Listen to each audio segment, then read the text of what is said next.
নির্বাচনের আগ পর্যন্ত অভিযান চলবে বলছেন স্বরাষ্ট্র উপদেষ্টা। অবশেষে শেখ মুজিবের ছবি সরালেন সেই প্রধান শিক্ষিকা। কুষ্টিয়া জেলা পরিষদের 9 তলা ভবন, শতাধিক দোকান লুটে নেন হানিফের অনুসারীরা। এবং সর্বশেষ জানাবো, দেশে আইন শৃঙ্খলা পরিস্থিতির অবনতি অব্যাহত বলছেন টিআইবি। শুনছিলেন সংবাদ শিরোনাম, এবারে বিস্তারিত। নির্বাচনের আগ পর্যন্ত অভিযান চলবে বলছেন স্বরাষ্ট্র উপদেষ্টা। আগামী জাতীয় নির্বাচনের আগ পর্যন্ত দেশে অভিযান চলবে বলে জানিয়েছেন স্বরাষ্ট্র উপদেষ্টা লেফটেন্যান্ট জেনারেল জাহাঙ্গীর আলম চৌধুরী। তিনি বলেন, আমাদের অনেক অস্ত্র খোয়া গেছে, এগুলো উদ্ধার করতে হবে। তাই নির্বাচনের আগ পর্যন্ত এই অভিযান অব্যাহত থাকবে। 5ই আগস্ট ঘিরে মানুষের মধ্যে আতঙ্ক রয়েছে কিনা প্রশ্ন করা হলে তিনি বলেন, 3রা আগস্টকে কেন্দ্র করেও আতঙ্ক ছিল। আল্লাহর রহমতে কোনো সমস্যা নেই। বর্তমান সরকার ক্ষমতা নেওয়ার সময় যে আইন শৃঙ্খলা পরিস্থিতি ছিল তা ক্রমান্বয়ে উন্নতি হয়েছে, আগের চেয়ে অনেক ভালো অবস্থানে রয়েছে। জাহাঙ্গীর আলম চৌধুরী বলেন, আইন শৃঙ্খলা পরিস্থিতি উন্নত হলেও কাঙ্ক্ষিত উন্নতি এখনো হয়নি। তবে আইন শৃঙ্খলা পরিস্থিতি উন্নত হয়েছে কিনা সেটা আপনারাই ভালো বলতে পারবেন। অবশেষে শেখ মুজিবের ছবি সরালেন সেই প্রধান শিক্ষিকা। পিরোজপুরের নেছারাবাদ উপজেলার সোনারঘোপ রমেশচন্দ্র সরকারি প্রাথমিক বিদ্যালয়ের অফিস কক্ষে শেখ মুজিবুর রহমানের ছবি ঝুলিয়ে রাখাকে কেন্দ্র করে সৃষ্টি হয় উত্তেজনা। পরে উপজেলা সহকারী শিক্ষা কর্মকর্তা মোহাম্মদ গিয়াসউদ্দিনের ফোন পেয়ে প্রধান শিক্ষিকা শামীমা ইয়াসমিন ছবিটি সরিয়ে ফেলেন। প্রধান শিক্ষিকা শামীমা ইয়াসমিন বলেন, বিকেলে শিক্ষা অফিস থেকে ফোন পেয়ে ছবিটি আমি নিজেই খুলে বিদ্যালয়ে একটি আলমারি চিলেকোঠায় রেখে দিয়েছি। এ প্রসঙ্গে সরকারি শিক্ষা কর্মকর্তা মোহাম্মদ গিয়াসউদ্দিন বলেন, দেশের পট পরিবর্তনের সঙ্গে সঙ্গে উপজেলার সব বিদ্যালয় থেকে বঙ্গবন্ধুর ছবি সরানো হয়েছে। তবে এ বিষয়ে সরকারি কোনো নির্দেশনা নেই। আমি বিষয়টি জানতে পেরে সংশ্লিষ্ট শিক্ষককে বলার পর তিনি ছবি সরিয়ে ফেলেন। তবে এর আগে শামীমা ইয়াসমিন বলেছিলেন, আমার বাবা মহিউদ্দিন মাস্টার একজন বীর মুক্তিযোদ্ধা, আমি ছবি নামাবো না। কেউ যদি অপসারণ করে সেটা তাদের ব্যাপার। আমরা বঙ্গবন্ধুকে হৃদয়ে ধারণ করিও ভালোবাসি, তার অপমান কখনোই চাইব না। এ বিষয়ে নেছারাবাদ উপজেলা বিএনপি নেতারা অভিযোগ করেন, বঙ্গবন্ধুর অবদান অনস্বীকার্য হলেও কেবল এক পক্ষের ছবি ঝুলিয়ে রাখলে তা অন্য দলের প্রতি বৈষম্য তৈরি করে। তাদের দাবি, ইতিহাসে অবদান রাখা সব জাতীয় নেতার সম্মান রক্ষা করা উচিত এবং শিক্ষা প্রতিষ্ঠানগুলোকে দলীয় প্রভাবমুক্ত রাখা প্রয়োজন। নেছারাবাদ উপজেলা বিএনপি যুগ্ম আহ্বায়ক মোহাম্মদ আজাহারুল ইসলাম টুটুল বলেন, 17 বছর ধরে ফ্যাসিস্ট শেখ হাসিনা সরকারের আমলে সরকারি বেসরকারি সব শিক্ষা প্রতিষ্ঠানে এককভাবে বঙ্গবন্ধু ও হাসিনার ছবি টানিয়ে রাখা হয়েছে।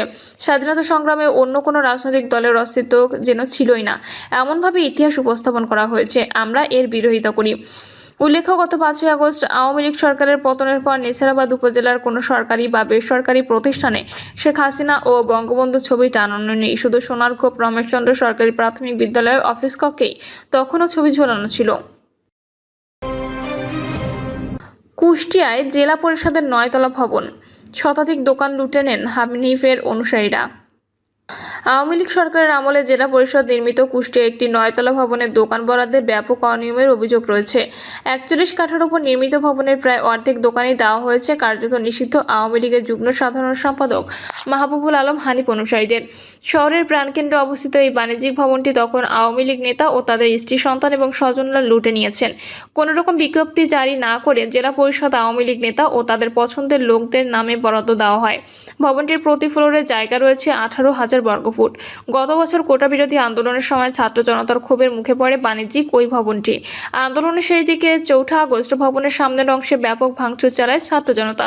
পরে ভবনটি সংস্কার করে অতি গোপনে পলাতক আওয়ামী লীগ নেতাদের নামে বরাদ্দ চূড়ান্ত করে কুষ্টিয়া জেলা পরিষদ। আওয়ামী লীগ আমলে প্রকৃত ব্যবসায়ীরা ধর্ণা দিয়েও একটি দোকানও পায়নি। জানা যায়, পলাতক আওয়ামী লীগ নেতাদের অনেকের কিস্তির টাকা এখনো পরিশোধ করা হয়নি। তারপর 1 বছর অতিবাহিত হলেও কোনো ব্যবস্থা নেয়নি জেলা পরিষদ কর্তৃপক্ষ। উল্টো আওয়ামী লীগ সরকারের পতনের পর অনেক নেতার কাছ থেকে গোপনে কিস্তির টাকা নেওয়ার অভিযোগ রয়েছে। সরকার পরিবর্তনের পর জেলার ব্যবসায়ীরা ভেবেছিলেন অনিয়ম উদ্ঘাটিত হবে এবং তারা দোকান বরাদ্দ পাবেন।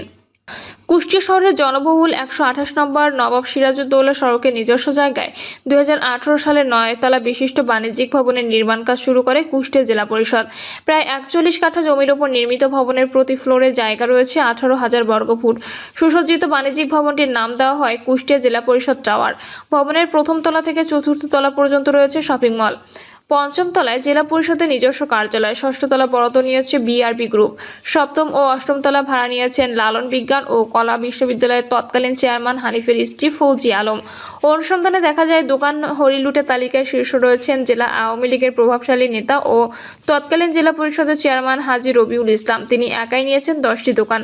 তার 3 মেয়েকে জাকিয়া মাসুদ, রোমানা সুলতানা, রেবেকা সুলতানা ও ছেলে রফিকুল ইসলাম ও পিআই রঞ্জু আহমেদের নামে নিচতলায় দোকান নিয়েছেন। এছাড়া আরও 5 জন নিকটাত্মীয়র নামে রয়েছে 5টি দোকান। তালিকার পরের স্থানে রয়েছে আওয়ামী লীগের উপকমিটির শিল্প বিষয়ক সম্পাদক ও গত জাতীয় সংসদ নির্বাচনে চুয়াডাঙ্গা সদর আসনের এমপি প্রার্থী দিলীপ কুমার আগরওয়ালা। তিনি নিজের নামে চতুর্থ তলায় একাই নিয়েছেন 6টি দোকান। কুষ্টিয়া জেলা পরিষদের প্রধান নির্বাহী কর্মকর্তা মুকুল কুমার মৈত্র বলেন, দোকান বরাদ্দের বিষয়টি চলমান প্রক্রিয়া। সব দোকান বরাদ্দপত্র চূড়ান্ত করা হয়নি। 10 থেকে 15 দিনের মধ্যে মালিকদের কাছে চূড়ান্ত পত্র দেওয়া হয়। যারা সমুদায় টাকা পরিশোধ করেছেন তাদের দোকানের চূড়ান্ত বরাদ্দ দিতে হবে। এখানে আমাদের কিছুই করার নেই। পলাতক নেতাদের নামে কিভাবে বরাদ্দ দেবেন এমন প্রশ্নের জবাবে তিনি বলেন, কোনো অভিযোগ পড়লে সেটি আমরা দেখব। সূত্র জানায়, পলাতক আওয়ামী লীগ নেতাদের নামে এসব দোকানে চূড়ান্ত বরাদ্দ দেওয়ার সিদ্ধান্ত নিয়েছেন জেলা পরিষদ। ইতিমধ্যে সেই প্রক্রিয়াও শুরু করা হয়েছে। চূড়ান্ত করা হয়েছে তালিকা, জমা নেওয়া হয়েছে 300 টাকার স্টাম্প। এসব কাজ চলছে অতি গোপনে। নাম প্রকাশ না করার শর্তে এক কর্মকর্তা বলেন, দোকান বরাদ্দে ব্যাপক অনিয়ম ও দুর্নীতি করা হয়েছে। সাধারণ ব্যবসায়ীদের কোনো আবেদনপত্র জমা নেওয়া হয়নি। ইচ্ছে মতো হরিলুট করা হয়েছে দোকানঘর। কেউ টু শব্দ করার সাহস পায়নি। শহরের প্রাণকেন্দ্রে অবস্থিত অভিজাত এই মার্কেটে দোকান পাওয়া সৌভাগ্যের ব্যাপার। প্রথম ও দ্বিতীয় তলায় 100 বর্গফুটের একটি দোকান 5 কিস্তিতে 18 লাখ টাকায় বিক্রি করা হয়। শহরের প্রাণকেন্দ্রে অবস্থিত আভিজাত এই মার্কেটে দোকান পাওয়া সৌভাগ্যের ব্যাপার। প্রথম ও দ্বিতীয় তলায় 100 বর্গফুটের একটি দোকান 5 কিস্তিতে 18 লাখ টাকায় বিক্রি করা হয়। অথচ এসব দোকানের বাজার মূল্য 50 থেকে 80 লাখ টাকা। আবার নেতা ও তাদের আত্মীয় স্বজনের সুবিধার জন্য 5 কিস্তিতে জমা নেওয়া হয় টাকা। সেই হিসাবে মাত্র 3.5 লাখ টাকা জমা দিয়ে দোকান পেয়ে যান তারা। বাকি টাকা 3 বছর ধরে পরিশোধের সুযোগ দেওয়া হয়। কয়েকদিনের মধ্যে পলাতক আওয়ামী লীগ নেতাদের প্রতিনিধি ও তাদের আত্মীয়দের কাছে চূড়ান্ত বরাদ্দপত্র দেওয়া হবে বলে নিশ্চিত করেন ওই কর্মকর্তা। সূত্রে জানা যায়, 2017 সালে আওয়ামী লীগের প্রার্থী হিসেবে কুষ্টিয়া জেলা পরিষদের চেয়ারম্যান নির্বাচিত হন জেলা আওয়ামী লীগের সিনিয়র সহসভাপতি হাজী রবিউল ইসলাম। তার সময় জেলা পরিষদে শুরু হয় হরিলুটের মহোৎসব। 5 বছরে উন্নয়ন প্রকল্প থেকে হাতিয়ে নেন শত শত কোটি টাকা। জেলা পরিষদের জায়গা নিয়েও তার বিরুদ্ধে রয়েছে ভয়ঙ্কর সব অভিযোগ। তার কপাল খুলে দেয় জেলা পরিষদের নির্মিত বহুতল বাণিজ্যিক ভবন। 2022 সালে ক্ষমতা ছাড়ার আগ মুহূর্ত পর্যন্ত চলেছে দোকান ও স্পেস বরাদ্দের নামে হরিলুট। পঞ্চম তলা পর্যন্ত 252টি দোকানের মধ্যে শতাধিক দোকান ব্যাপক অনিয়ম ও দুর্নীতির মাধ্যমে দলীয় নেতাকর্মী ও তাদের স্ত্রী সন্তান সহ আত্মীয় স্বজনের নামে বরাদ্দ দেন। প্রতি বর্গফুট 18,000 টাকা নির্ধারণ করা হলেও জায়গায় 22 থেকে 25,000 টাকা পর্যন্ত নিয়েছেন হাজী রবিউল ইসলাম। কয়েক বছরে শত কোটি টাকার অবৈধ সম্পদ অর্জনের অভিযোগ তদন্ত করেছে দুর্নীতি দমন কমিশন দুদক। তিনি ছিলেন মাহবুবুল আলম হানিফের সবচেয়ে আস্থাভাজন।